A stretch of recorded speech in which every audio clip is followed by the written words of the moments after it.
Welcome to Owning Pleasure as a Black Woman, the podcast for accomplished Black women ready to stop surviving and start thriving. I'm your host, Natasha Riley, licensed therapist and founder of Javer Integrative Wellness Services. This is where we move beyond talking about change to actually creating it. Every episode gives you practical tools to build a daily pleasure practice because you've already proven you can achieve anything. Now it's time to learn how to enjoy it. Ready to bridge the gap between knowing and doing? Let's dive in.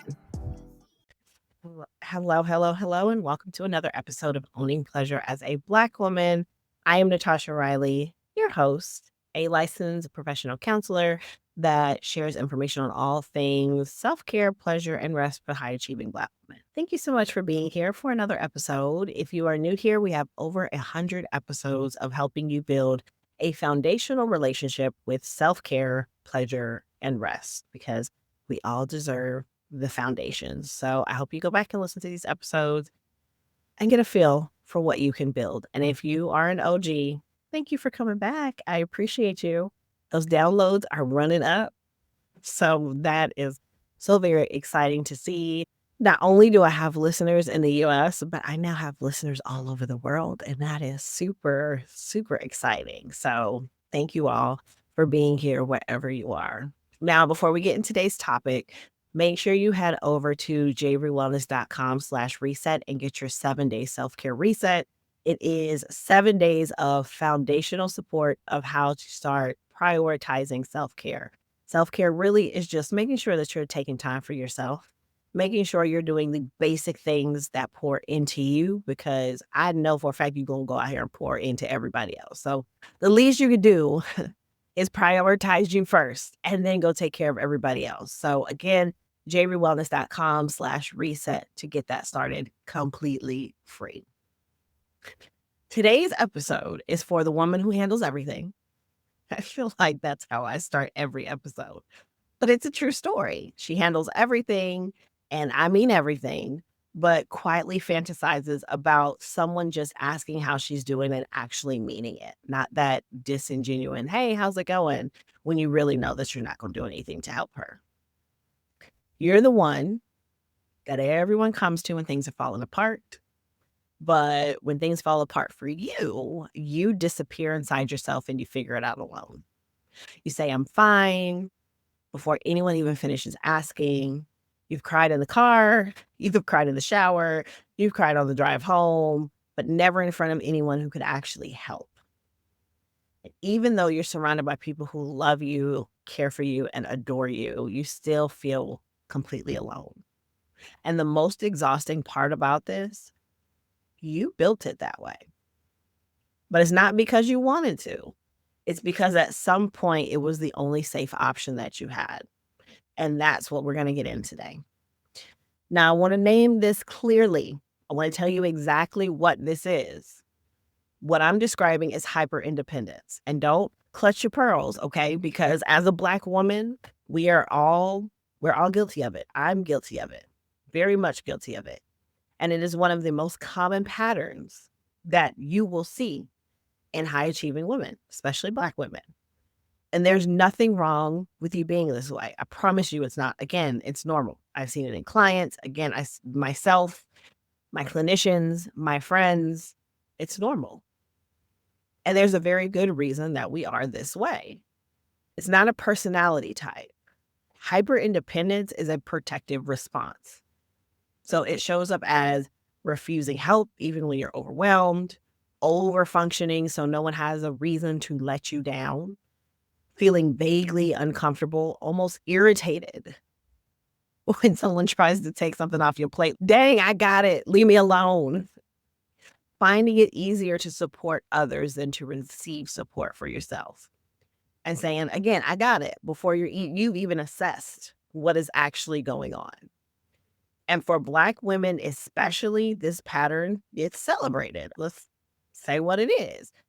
We get called strong. We get called independent. There's a whole song, INDEPENDENT. Do you know what that means? Come on. Let's not act like you weren't screaming that song from the top of your lungs in the club, because I was. And I look at that old version of myself as very silly. That was very silly of you, Natasha.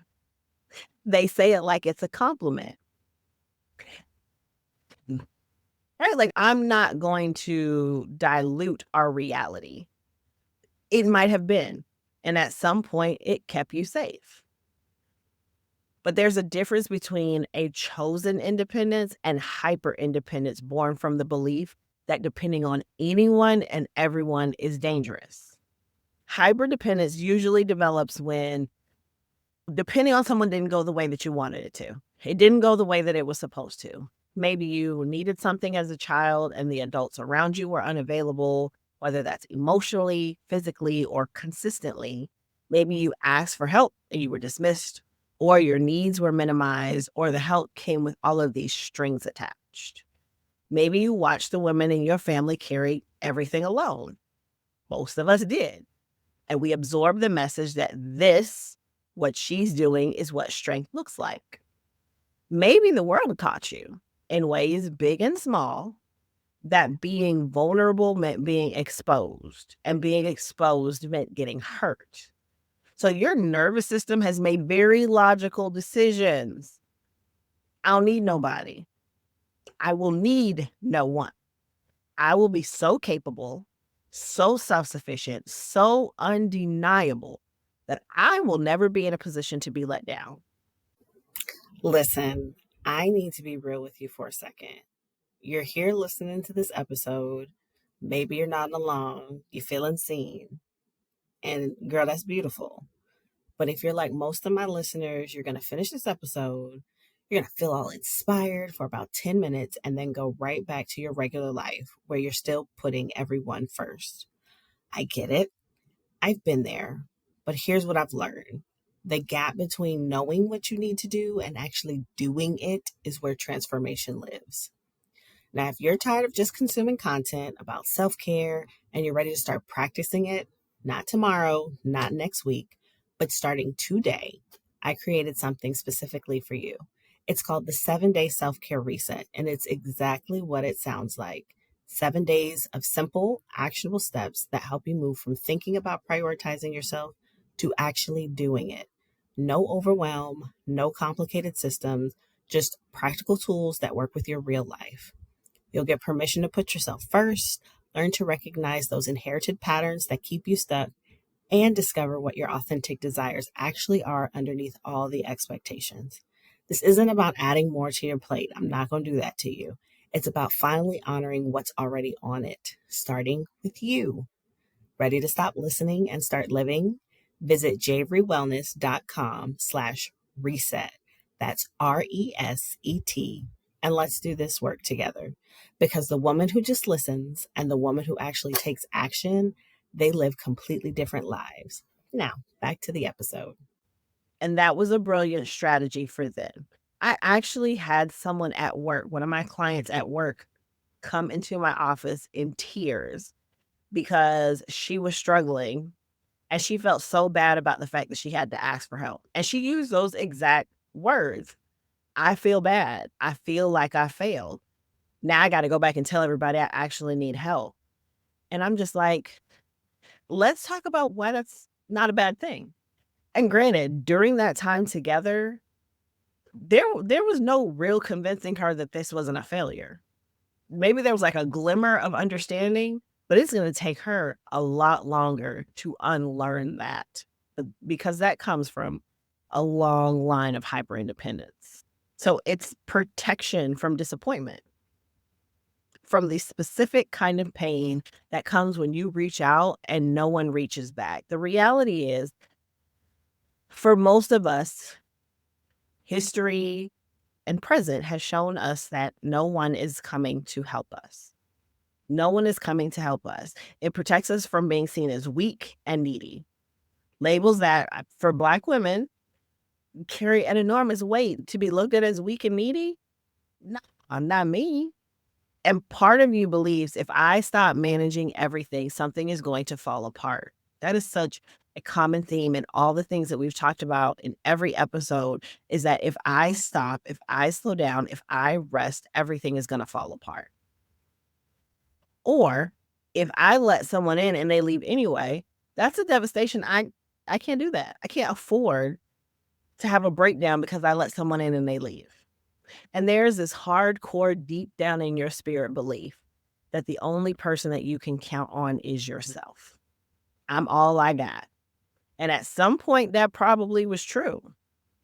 So you learn to be your own everything, your own support, your own cheerleader, your own safe space.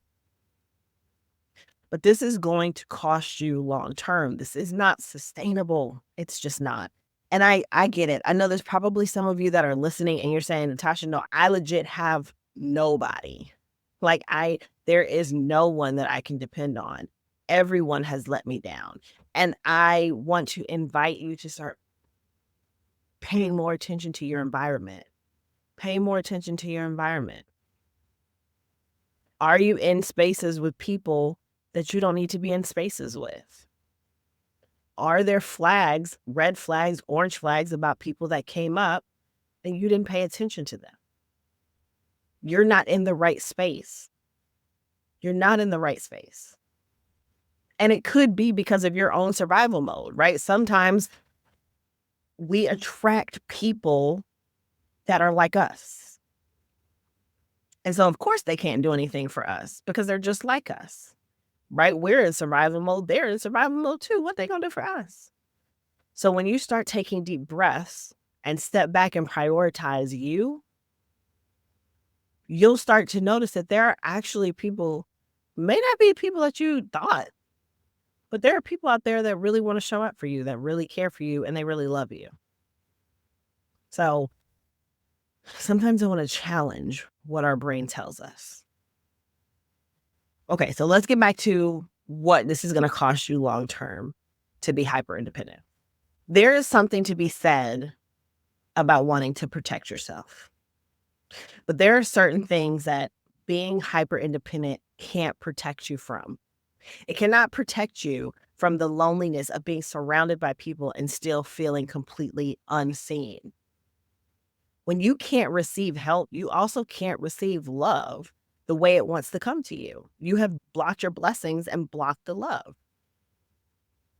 A lot of your relationships start to feel transactional because you're always giving. Always giving, you're never really taking. And slowly there is this resentment that builds even toward the people who genuinely want to show up for you. It's like, but this is one sided, honey. It's one sided because that's your choice. And it's exhausting. Hyper independence is exhausting in a particular way. It's not just the doing everything, it's the constant hyper vigilance of making sure no one sees that you might actually need something, right? The exhaustion of putting on a mask every day to make it seem like you're okay. And over time in your relationships, it can make intimacy feel impossible. And it's not because you don't want to connect to your partner, but because true connection requires some kind of vulnerability that being hyper independent won't allow. And the cruel irony of all of this, the thing you're working so hard to protect yourself from, feeling alone, becomes the thing that you are most guaranteed to feel alone. If you continue to push people away and not receive help, you will be alone because eventually and unfortunately, people will stop asking. They're going to stop asking. So I want to set the reflection for you. Again, I like to give you these questions to sit with, and you don't have to answer them now. You don't have to answer them this week. Just let them live, let them land for a little while. When was the first time you remember deciding it was safer to handle something alone? What was happening around you then? Think about the last time someone offered to help you. What was your immediate internal response? And what did that response protect you from feeling? What would it mean about you if you needed something and asked for it and really let yourself receive it? Is there a version of strength you were taught that you're no longer sure you actually believe in? These questions are not meant to have easy answers. It's not going to be, oh, I have the answer for that right now. No, these you need to sit with. These are the questions that you just need to notice what comes up when you sit with them and receive the information. And then at some point when you're ready, decide what you want to do with that information. Now, I want to be clear. I want to be clear about something before we end this episode. As always, this podcast was created to help you understand independence, hyper independence. It helps you see the patterns. It helps you recognize where it's coming from and why it makes sense, why you're in this space. But understanding a pattern and actually changing it safely in a way that yields different, something that sticks, those are two different things. Okay. Hyper independence is something that is wired to your nervous system response. And the work of unwiring it isn't something that happens through just insight, through I listened to this podcast episode. Like, it's not going to happen that way. Therapy is here to help you actually practice receiving in a space where it feels safe to do that. It helps you work through the grief that often comes up when you start to see what this hyper dependence has cost you. Because it's cost you some things, and it might have cost you a lot. And that's hard to swallow. And it helps you rebuild trust in other people and in yourself at a pace that your nervous system can tolerate. So trying to push through this alone can actually reinforce your negative patterns. And I don't say that to scare you, but I say that because it's real and you deserve to know the real about the situation. So if something in this episode hit different, if you've heard yourself in what I've described, I want to gently say to you, you don't have to keep doing this by yourself. The clinicians over at Javery Integrative Wellness Services work with women like you every single day. So it's the high achieving women who are exhausted from doing everything alone and are quietly ready to learn a different way. So when you're ready, you can start by completing the intake form over at javerywellness.com/get-started. Again, there's no pressure, there's no urgency. It's just a clear, calm next step if you're ready. And if you're not quite there yet, again, we have the 7-day self-care reset at javerywellness.com/reset. It's designed specifically for women in survival mode who are ready to explore what it actually feels like to let themselves be held. And if this episode resonated with you to your core, please take 30 seconds to leave a rating and review. It helps other women who are out here doing everything alone find this message. So I want to thank you for riding with me for this episode. And remember, hyper independence wasn't a character flaw. It is a survival strategy, and you're allowed to outgrow it. You deserve to be supported, not just capable. So I will talk to you in the next episode. I love you and appreciate you so much. Bye. And that's a wrap on today's episode of Owning Pleasure as a Black Woman. If this conversation sparked something in you and you're ready to take action, don't let that inspiration fade by Monday morning. Visit www.javerywellness.com/reset and start your free 7-day self-care reset today. Because the woman who just listens and the woman who actually takes action, they live completely different lives. Talk to you next week. Bye.